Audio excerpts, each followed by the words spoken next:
Ever wondered how many supercars exist that barely anyone talks about? Hidden legends, forgotten beauties, machines so rare and sexy they almost slipped through history unnoticed. Today's challenge? How many of these 50 rarest, sexiest supercars since 1950 can you recognize before their names are revealed? Each one is a jaw-dropping masterpiece, blending style, speed, and mystery. Get ready because some of these machines are about to blow your mind. Let's dive into a world where automotive dreams were built and almost forgotten. Number 1. 1954 Oldsmobile F88 Concept. The 1954 Oldsmobile F88 didn't just look good, it looked like it was begging to be touched. Low slung, wide in all the right places, and painted in liquid gold that practically dripped off its curves. It was the kind of car you didn't just admire, you craved. One glance at that tight little body and you already knew. This thing wanted to go hard, and it wanted to be taken fast. Underneath, it packed a rocket V8 ready to push deep into triple-digit speeds, back when most cars were still getting warmed up. And with only 4 ever made, spotting one was like catching a secret lover slipping out the back door. Rare, risky, and unforgettable. That long hood, those spread fenders, the way it sat low and ready. Yeah, this wasn't your daddy's Oldsmobile. This was pure BBC energy, big block craving, and once it got inside your head, there was no going back.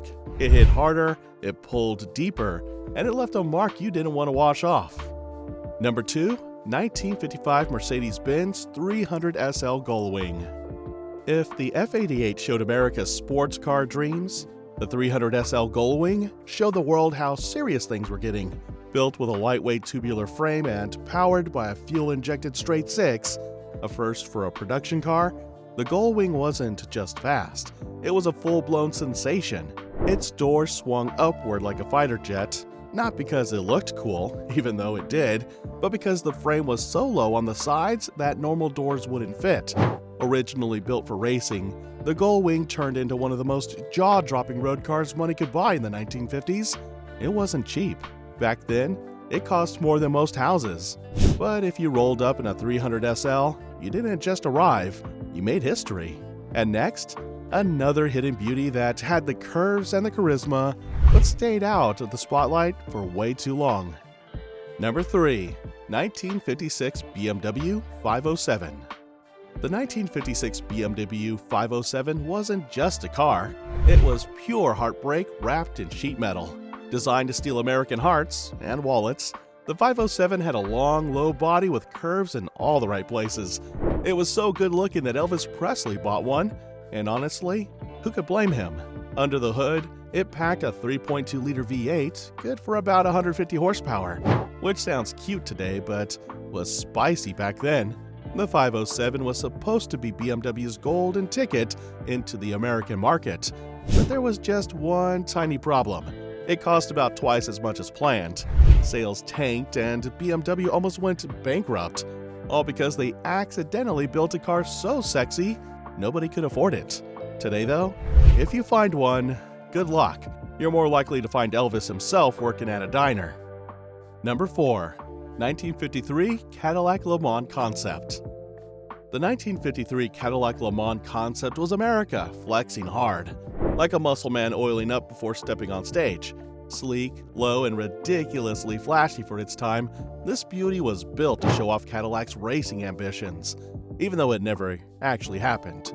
It had a 250 horsepower V8 under the hood, which was a big deal when most cars were still gasping their way around with barely half that. The design featured a fiberglass body, sculpted lines, and a windshield so low it looked like you needed to lay down just to drive it. Cadillac promised this was the future, but then decided, let's just build more luxury boats instead.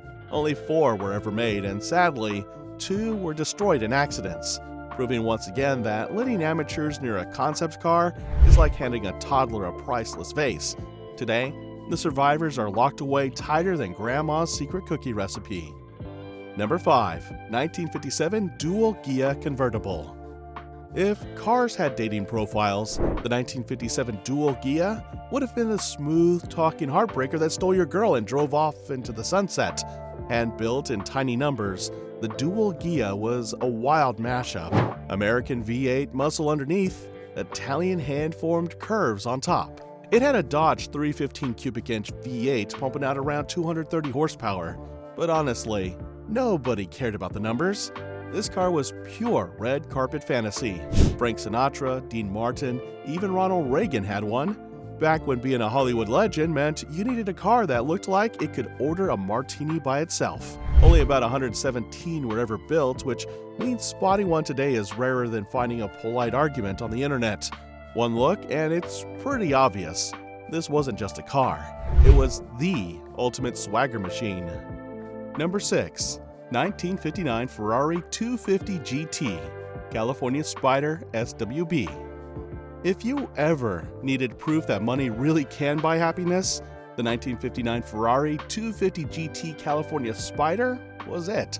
Built for rich West Coast playboys who wanted a car that screamed, "I make bad decisions and somehow still win," the California Spider combined a lightweight chassis with Ferrari's high-revving V12 magic. With around 280 horsepower and curves so perfect, they should have come with a parental advisory warning. This car was basically a license to cause trouble. It wasn't just fast. It looked fast sitting still, like it was flirting with the valet. Today, if you somehow find one at auction, you better bring a checkbook with 8 zeros, and maybe a blood sacrifice for good luck, because once you hear that engine sing, walking away isn't an option. Number 7. 1955 Alfa Romeo Giulietta Spider. The 1955 Alfa Romeo Giulietta Spider wasn't the fastest car on the road, but it didn't have to be. This was the kind of car that winked at you across the street and made you forget whatever you were doing. A 1.3-liter 4-cylinder gave the Giulietta just enough spark to turn a casual drive into something that felt way more exciting, kind of like sneaking out the back door with a stolen kiss. It was small, light, and handled like it was on a permanent sugar rush. Designed by Pininfarina, the Giulietta Spider had the perfect blend of soft curves and sharp style. Like a cocktail that hits harder than you expect. It wasn't built to dominate racetracks, it was built to steal hearts. And judging by how many collectors still dream about owning one, mission accomplished. Number 8. 1961 Jaguar EType Series 1. If cars were rated like movies, the 1961 Jaguar EType would have come with a warning label. Too sexy for public streets. Even Enzo Ferrari, a guy who wasn't exactly known for handing out compliments, called it the most beautiful car ever made. Long hood, tight curves, and a look that practically begged for trouble, the E-Type didn't just sit pretty, it smirked at you. Underneath all that temptation was a 3.8-liter straight six that could blast it past 150 miles per hour, back when most cars were still wheezing just to hit 90. The E-Type wasn't built for people who wanted to behave. It was built for anyone ready to cause a scene, leave a few broken hearts behind, and maybe outrun the cops while looking damn good doing it. One glance and suddenly speeding tickets didn't feel like a mistake. They felt like souvenirs. Number 9. 1967 Toyota 2000 GT. The 1967 Toyota 2000 GT wasn't built to scream for attention. It whispered, and somehow that was even louder. Long, low, and impossibly smooth, it had the kind of body that made you stare a little too long and forget whatever you were supposed to be doing. Every curve was perfectly drawn, like someone took their time and knew exactly what they were doing. Underneath that sculpted shell was a 2.0-liter straight six that sang all the right notes, never shouting, just pulling you closer with every rev. It wasn't about raw power. It was about the way it moved. Slow when it wanted to be, deadly quick when you lit it. James Bond drove one for a reason. Some cars are built for chasing villains. Others are built for seducing the whole damn room. The 2000 GT didn't need to ask for your attention. You gave it up, willingly. Number 10. 1965 Shelby Daytona Coupe. The 1965 Shelby Daytona Coupe wasn't here to flirt. It was here to wreck your good intentions and make you love every second of it. Built to crush Ferrari at their own game, the Daytona looked like it rolled straight out of a bar fight and into victory lane. Long, brutal, and low slung, it had that kind of raw, dirty beauty that didn't just turn heads, it snapped necks. Underneath that angry skin sat a 4.7-liter V8 ready to tear up Le Mans at over 190 miles per hour, back when drivers still had a death wish and a cigarette in their hand. Every line on the body looked like it had been pulled tight, built for speed, for violence, and for the kind of nights you don't tell your grandkids about. The Daytona Coupe wasn't built for pretty drives down the coast. It was built to burn rubber, break hearts, and leave everyone else wondering what the hell just happened. Number 11, 1967 Ferrari 275 GTB4. The 1967 Ferrari 275 GTB4 wasn't the loudest car in the room. It was the one everyone kept sneaking glances at when they thought no one else was looking. Smooth, powerful, and dressed in curves so pretty they could start fights at cocktail parties, the 275 GTB4 didn't ask for attention, it owned it. Under the long, seductive hood lived a 3.3-liter V12, built to sing at high RPMs in a way that made your pulse quicken and your better judgment evaporate. This wasn't a car you took out to show off. This was the one you kept hidden like a dirty secret, the kind you only shared when you knew you were already in too deep. Every shift of the gearbox, every growl of that V12 felt like a whisper daring you to go a little faster and break a few more rules along the way. The 275 GTB4 wasn't built for the faint of heart. It was built for the ones who already knew they were past saving. Number 12, 1968 Lamborghini Miura P400. The 1968 Lamborghini Miura P400 wasn't just sexy, it was reckless, like falling for someone you know is going to ruin your life and doing it anyway. Low, wide, and impossibly beautiful, the Miura looked like it was built in secret by people who cared more about lust than laws. Behind the seats sat a 3.9-liter V12 mounted sideways, a wild move back then, snarling loud enough to wake up half the neighborhood and make the other half jealous. Every inch of the Miura was designed to make you lose your mind. The hidden headlights, the impossibly long hood, the way the tail seemed to wiggle with every breath of throttle. It wasn't just fast. It was seductive chaos, daring you to forget about tomorrow and live like there were no speed limits, no consequences, no apologies. The Miura didn't play fair. It played dirty, and somehow it made you beg for more. Number 13, 1964 Bizzarini 5300 GT Strata. The 1964 Bizzarini 5300 GT Strata wasn't built by a committee. It was built by one pissed-off genius who knew exactly how to make Ferrari sweat. Giotto Bizzarini, fresh off a messy split with Enzo himself, stuffed a fat American V8 into a lightweight Italian body and basically said, "Catch me if you can." The result? A low, wide, perfectly wicked machine that didn't just look fast, it was fast. The 5.3-liter Chevrolet V8 roared to life with a kind of sound that made priests cross themselves and teenage boys fall in love.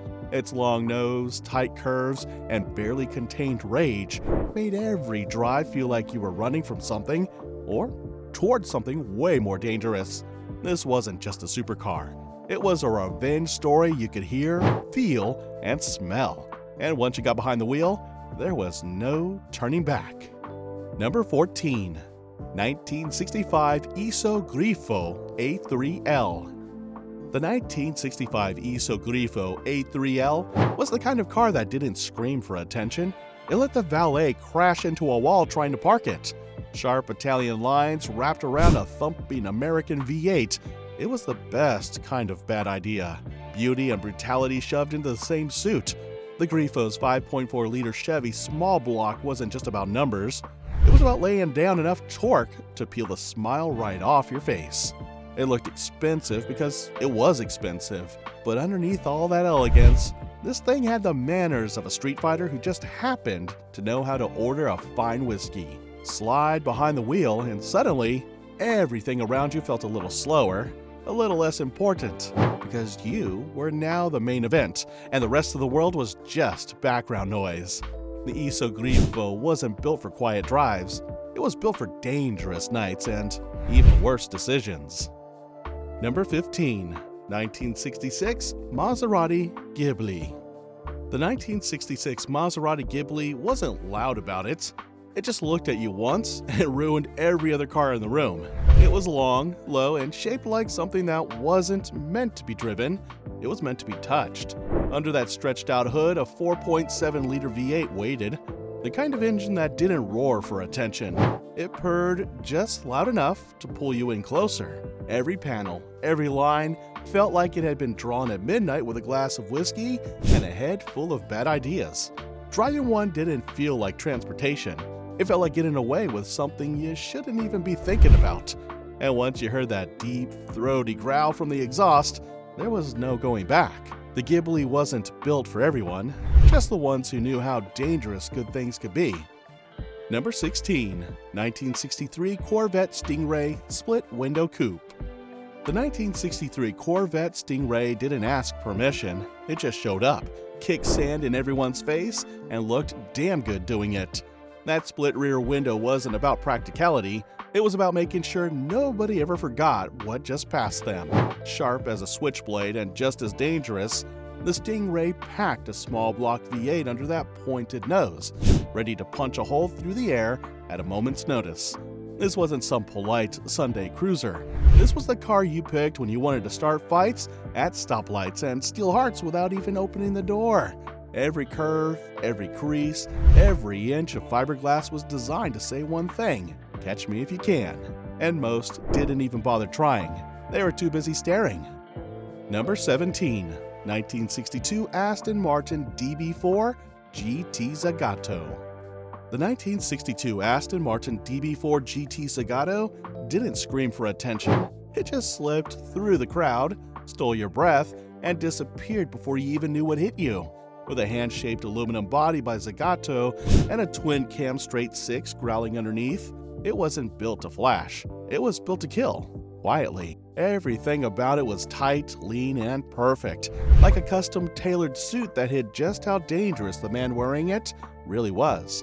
Only 19 were ever made, each one as rare and sharp as a whispered threat. It wasn't about lighting up the streets, it was about owning the room without ever raising its voice. Drive one and you didn't just turn heads, you left people wondering what secrets you were hiding. Number 18. 1969 De Tomaso Mangusta. Some cars feel dangerous before you even touch the door handle. The Mangusta was one of them. It sat low, sharp, and twitchy, like it was waiting for a reason to misbehave. Under the skin, a mid-mounted 4V8 growled through the chassis while those twin gull-wing engine covers made it look ready to break hearts and maybe a few bones. It didn't handle great, it wasn't comfortable, and honestly, it didn't care.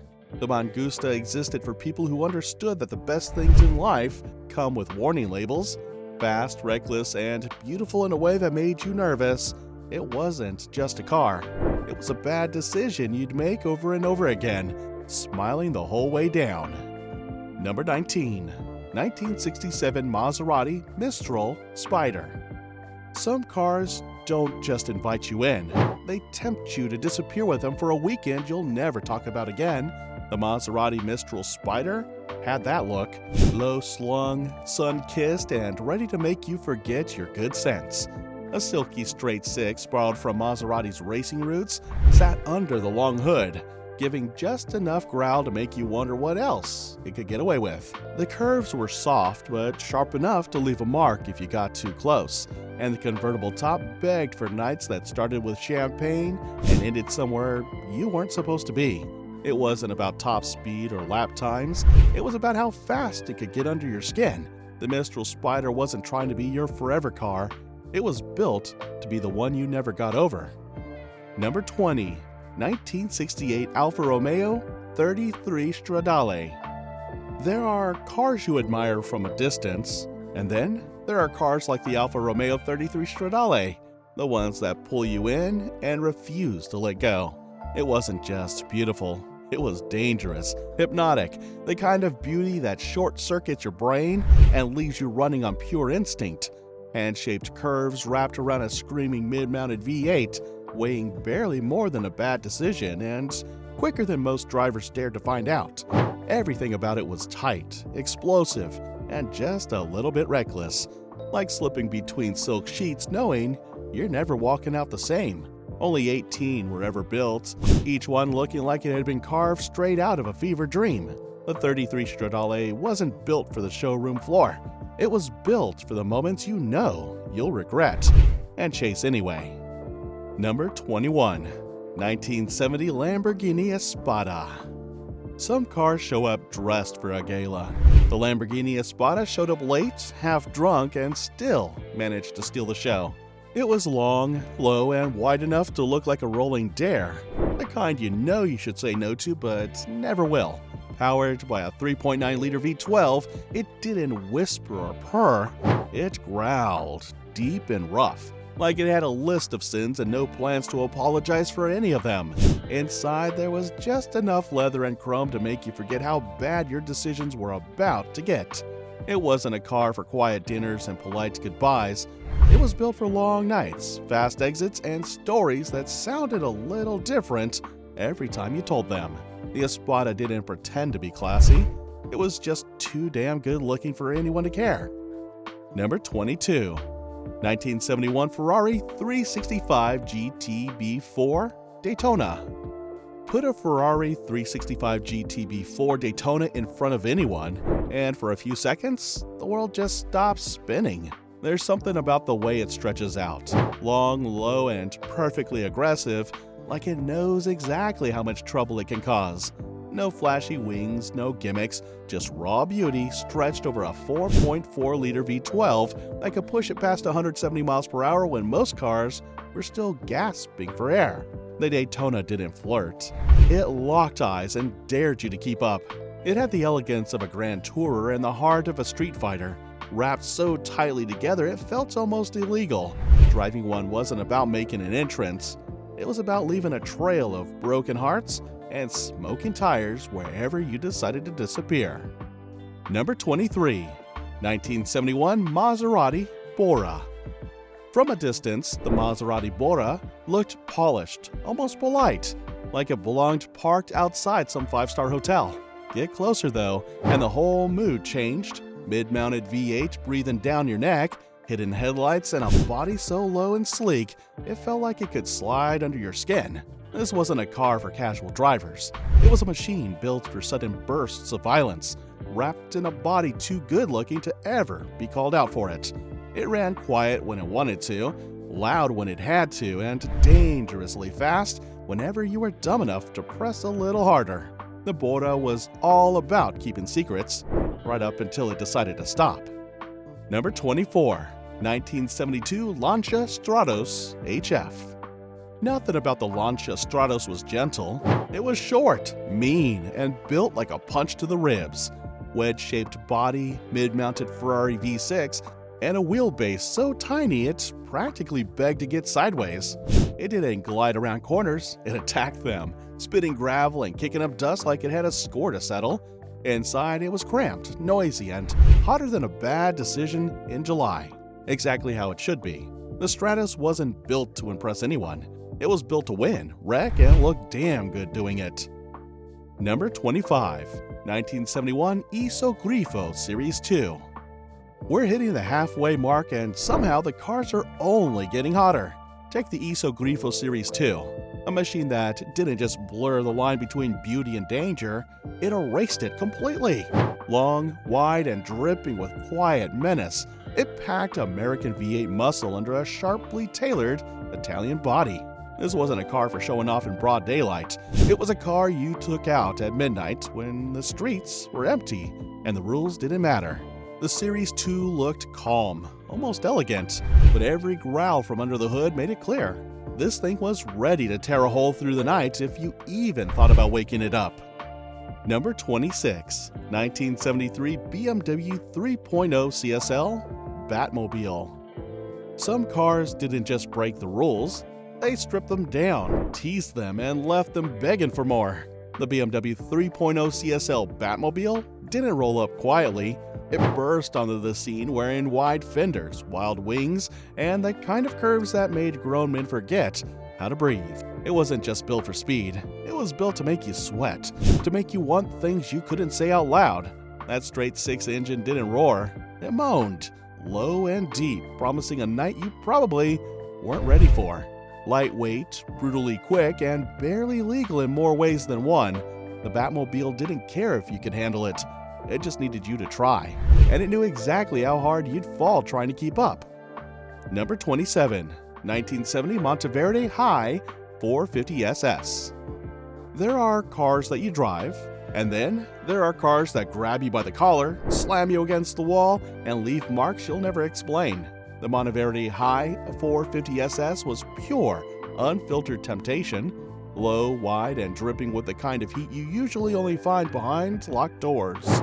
That mid-mounted Chrysler V8 didn't whisper sweet nothings. It snarled like it knew every bad thought you ever had and dared you to act on them. Every press of the pedal felt like slipping deeper into something you couldn't control. Rougher, faster, harder, until you stopped caring who was watching. Only two were ever built, maybe because even the boldest drivers realized some pleasures are just too dangerous to mass produce. Number 28, 1975 Ferrari 308 GTB. Fiberglass. Touching a Ferrari 308 GTB, especially the early fiberglass models, felt less like driving a car, more like getting dragged into something you knew damn well you shouldn't survive. It was light, sharp, and wickedly fast, a beautiful red flag you wanted to chase anyway, even if it wrecked you in the end. Every squeeze of the throttle was like giving in a little more, tighter grip, heavier breathing, hotter blood. The fiberglass body didn't just shave weight, it made the 308 feel raw, twitchy, ready to spin out the second you lost focus. This wasn't about clean lines and pretty poses. This was about slipping into something reckless, rough, and so addictive it left you sweaty, bruised, and grinning like you'd just gotten away with murder. Number 29, 1970 Maserati Indie.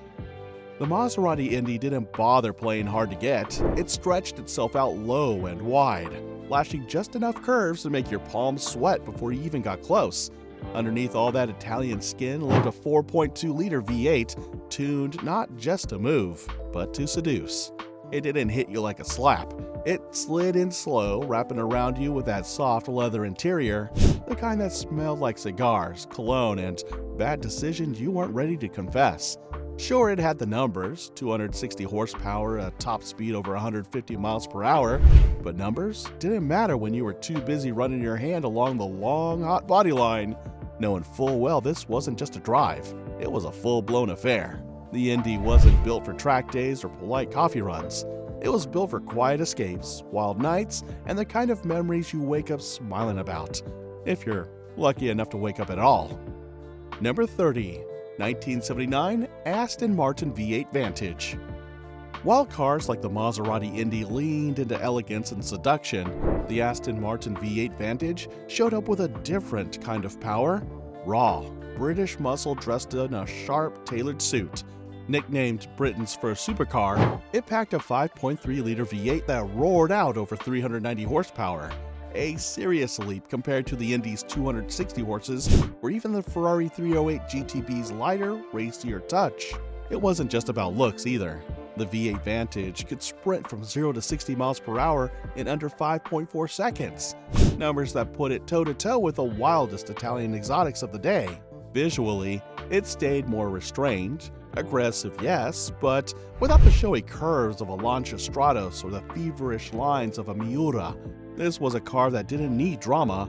It simply walked in, took what it wanted, and left a V8 rumble hanging in the air like a calling card. Number 31. 1982 Firebird Trans Am. While European supercars chased lap times and cutting-edge tech, the 1982 Firebird Trans Am played a different game. It turned raw American attitude into a cultural phenomenon.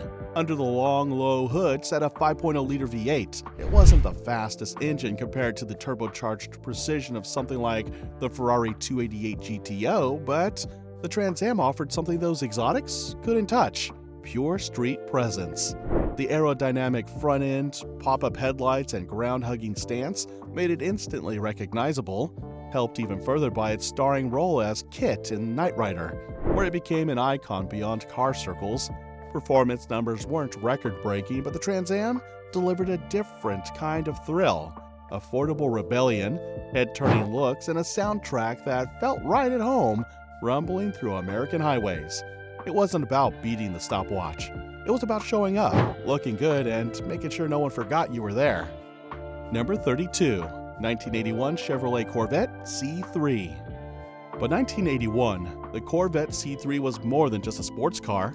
It was an American institution, still clinging to its muscle car roots even as the world around it changed. The 81 model introduced a few important updates: a lighter fiberglass reinforced plastic rear leaf spring, a more aerodynamic nose, and a new production facility in Bowling Green, Kentucky, marking a new era for the brand. Power came from a 5.7-liter V8 offering 190 horsepower, modest compared to the raw brutality of the Lancia Delta S4 or the turbocharged firepower of the Roof Yellowbird, but still enough to keep the Corvette name alive and recognizable. Visually, the 81 kept the C3's signature curves, long hood, dramatic fender flares, and a rear end that still looked ready for takeoff. It wasn't the wild rebel it had been in the late 60s, but it remained a symbol, a car for drivers who wanted style, tradition, and a badge that still carried serious weight on American roads. Number 33. 1982 Chevrolet Corvette Collector's Edition. The 1982 Corvette Collector's Edition wasn't just another C3. It was a carefully crafted send-off marking the end of an era before the next generation arrived.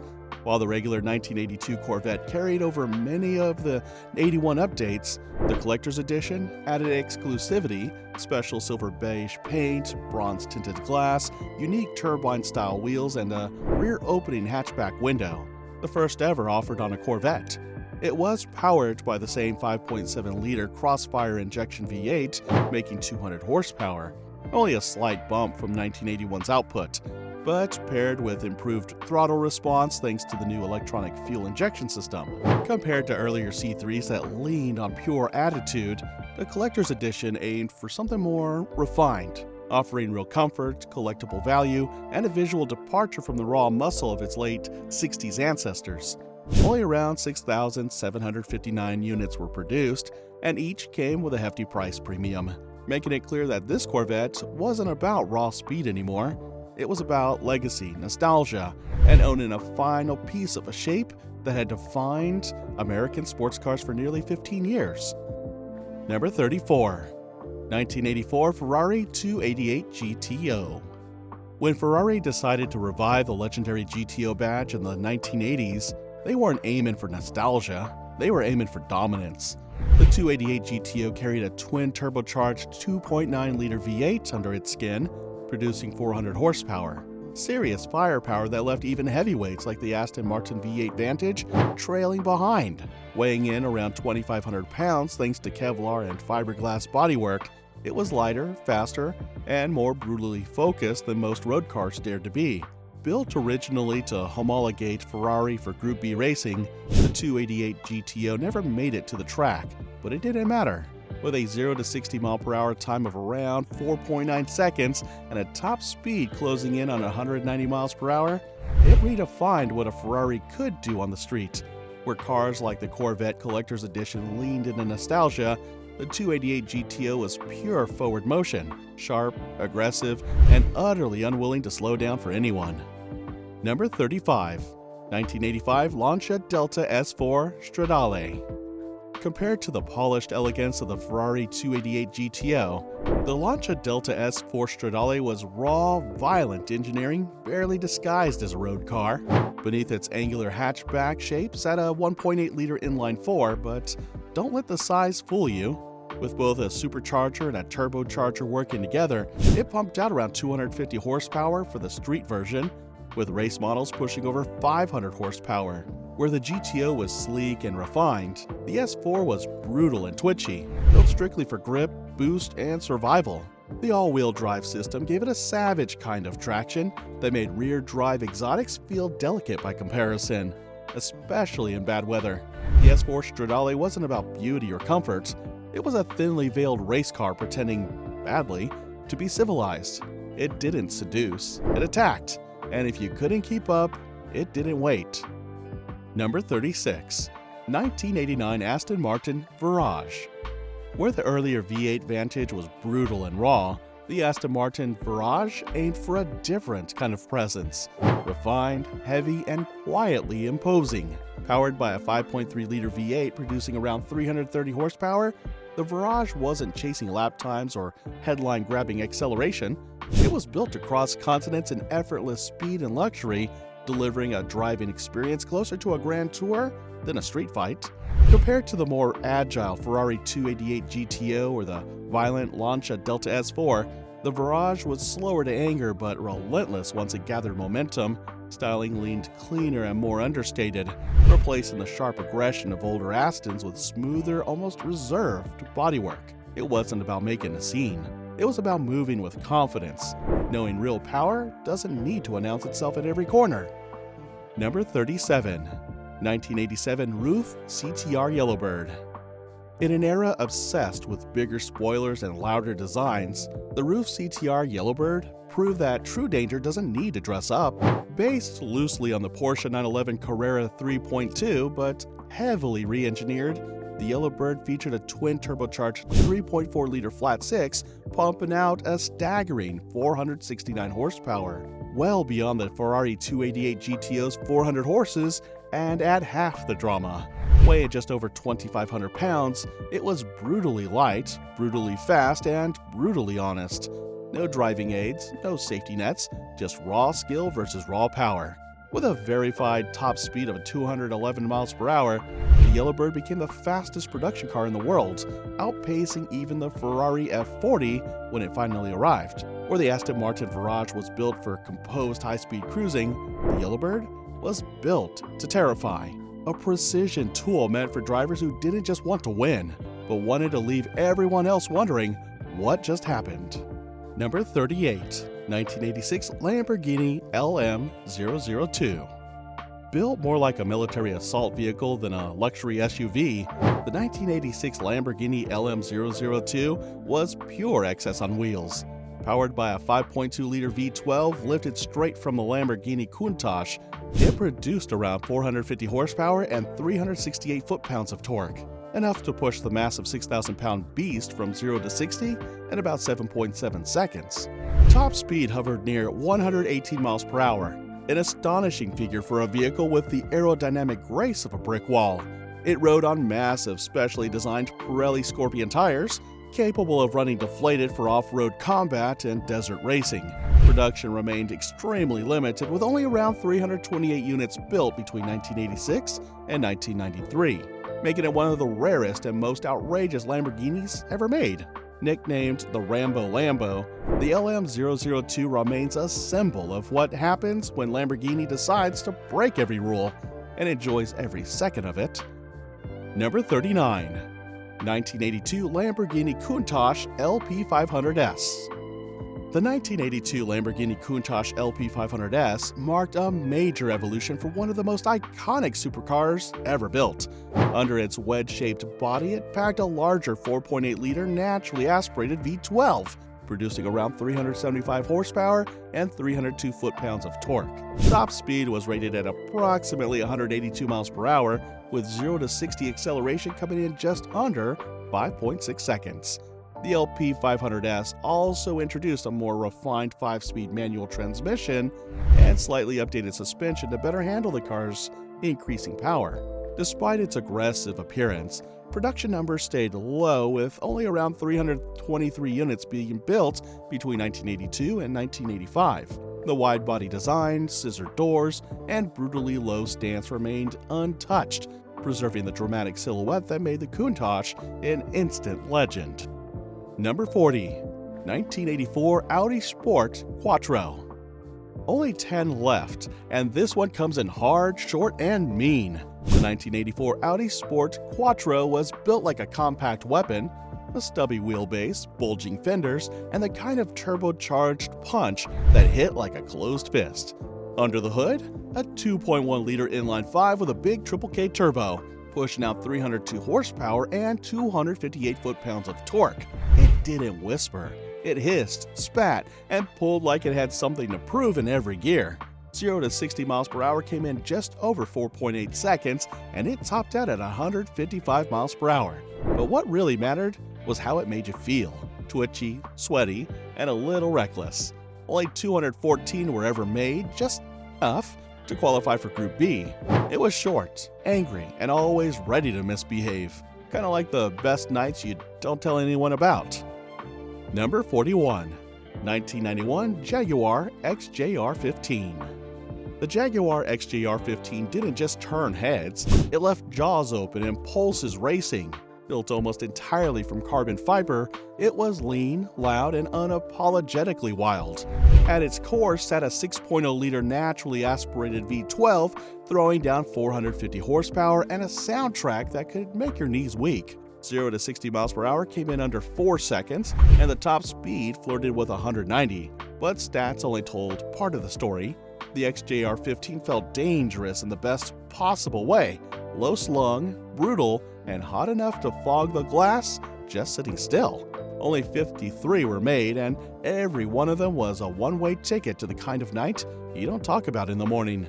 It didn't ask for attention, it took it, and left you wondering if you were ever in control.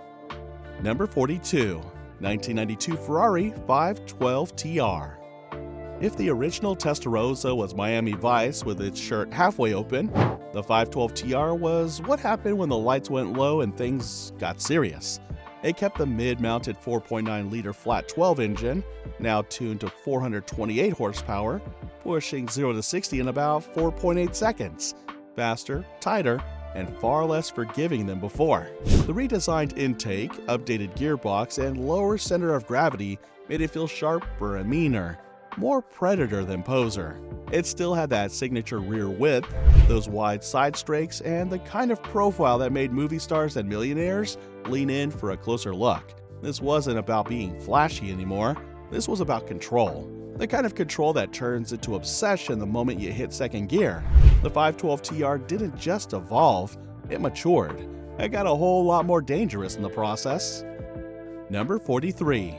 1995 McLaren F1. This wasn't just the ultimate 90s supercar, it was the kind of machine that made grown men weak and billionaires nervous. Powered by a naturally aspirated 6.1-liter BMW V12, the McLaren F1 pushed 618 horsepower through the rear wheels and hit 0 to 60 in just 3.2 seconds. Top speed, 240 miles per hour, and that record stood for over a decade, untouched by anything street legal. It had a carbon fiber monocoque chassis, gold line engine bay, and a center seat driving position that felt more like a cockpit than a cabin. Only 106 were ever built, and each one felt less like a car and more like a secret too valuable for the public to handle. The F1 didn't need wings or wild shapes to get your attention. It whispered, and the whole world leaned in. Even now, nothing else comes close, and honestly, nothing ever did. Number 44. 1992 Bugatti EB10. The Bugatti EB10 wasn't subtle. It was built to make jaws drop and wallets cry.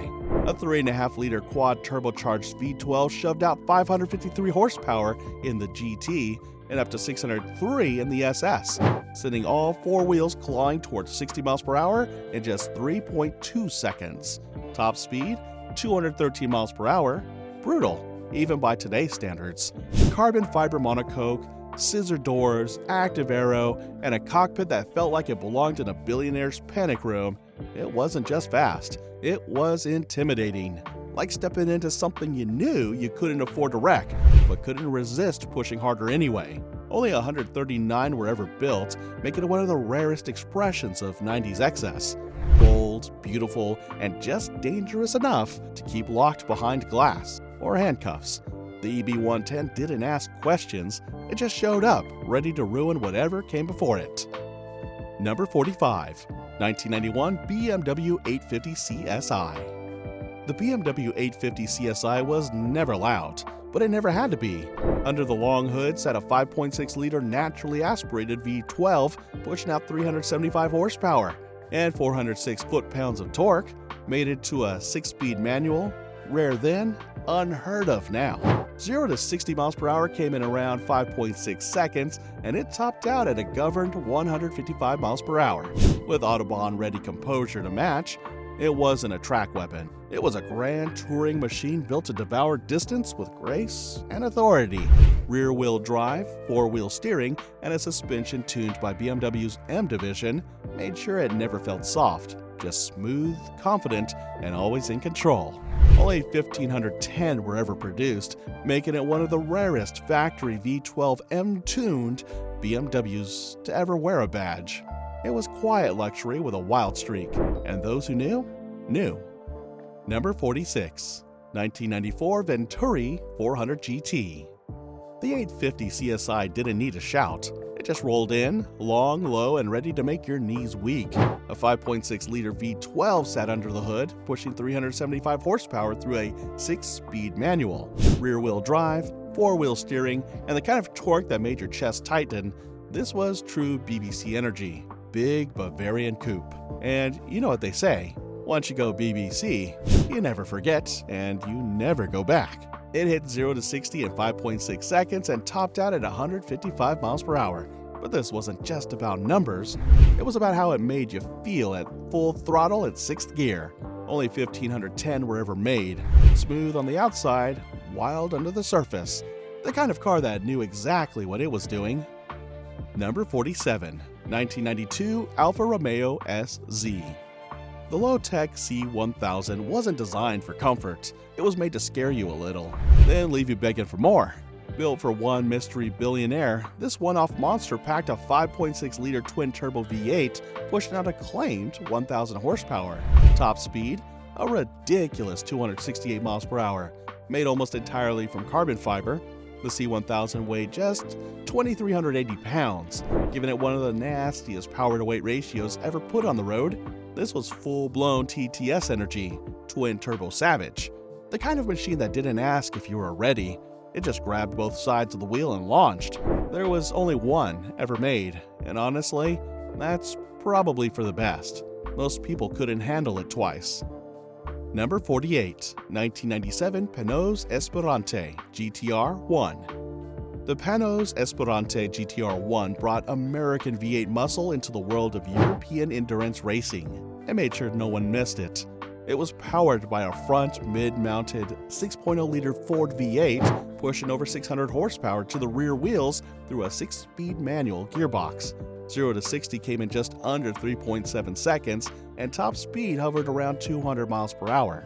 The chassis was built from a carbon fiber and aluminum honeycomb structure, and the bodywork featured wide flares and aggressive aero, making it as dramatic as it was effective. What truly set the GTR1 apart was its layout. While most GT1 racers were mid-engine, the Panoz stayed front-engine, giving it a distinct profile and weight balance.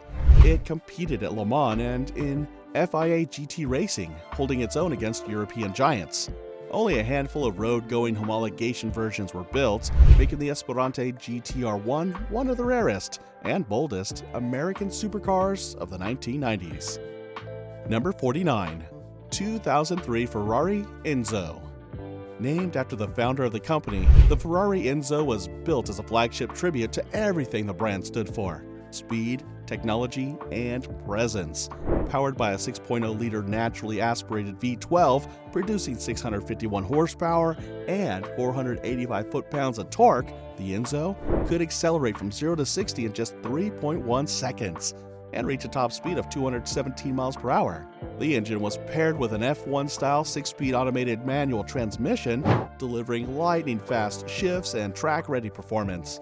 Its carbon fiber body and chassis kept weight to just 3,260 pounds, while advanced active aerodynamics and carbon ceramic brakes ensured control at high speeds. Only 400 units were produced, making it not only a performance icon, but also one of the most collectible Ferraris of the modern era. The Enzo wasn't just a supercar, it was a statement built to honor the past while pushing the limits of what Ferrari could do. Number 50. 2005 Alfa Romeo 8C Competizione. The Alfa Romeo 8C Competizione was never about chasing numbers, it was about beauty, sound, and soul. Underneath its sculpted carbon fiber body sat a 4.7-liter naturally aspirated V8, developed with Maserati and Ferrari, producing 450 horsepower and a soundtrack that echoed like a symphony at full throttle. 0 to 60 miles per hour came in around 4.2 seconds and a top speed of 181 miles per hour. More than enough, but never the point. Only 500 coupes were built worldwide, each one with flowing lines, signature Alfa curves, and an interior wrapped in Italian leather and elegance.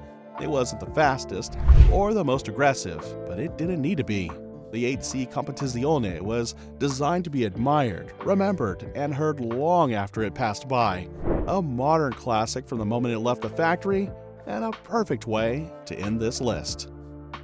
From post-war dreams to modern masterpieces, these rare and seductive supercars prove that beauty and performance go hand in hand. Which one made your jaw drop? Tell us in the comments, and don't forget to like and subscribe for more journeys into the world's rarest automotive treasures.